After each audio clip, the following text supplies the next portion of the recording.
This is a story about me and a couple of friends having a close encounter late one Saturday night. Like I said, it was getting late one Saturday night, probably around 10 o'clock. I was sitting in my room playing a game when my friend Justin called. He asked me if I wanted to come over and have a movie night with him, his sister, and his sister's friend, since his parents were at a friend's house having a party there instead of at their house like they usually do.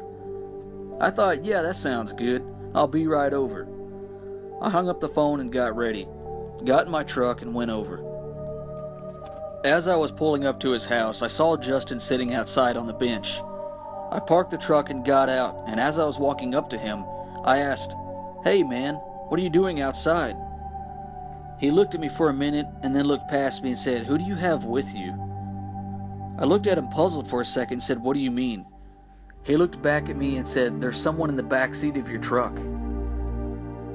A cold chill ran down my spine as he said this, for I knew that I hadn't picked no one else up on the way over. I slowly turned around to indeed see somebody sitting in the back seat just staring at us. I stared at that person for a minute, and it looked to me like they had a wide, creepy smile on their face as they slowly raised something up next to the window. It was a knife. They pointed to us and put the knife next to their throat and slid across, making the sign that they were going to cut our throats. I turned back around and told Justin, "Let's get inside." I looked over my shoulder as we were running for the front door to see that person getting out of the truck and begin chasing after us. We got inside just in time to shut the door and lock it, and as we did, they stopped right in front of the window on the door and just stared at us. Me and Justin ran into the living room and told the girls we needed to go to the bedroom and call the cops. They were confused and did not know what was going on. Me and Justin told them what had just happened. They looked shocked at first, and then began screaming as they looked at the window in the living room to see the man staring at us while holding the knife to the window. We grabbed the girls and ran into Justin's parents' room. Justin called his parents to tell them what was going on while I called the cops. The cops and Justin's parents both said they would be right there. It felt like hours waiting on them to get there when it was probably around 5 to 10 minutes actually.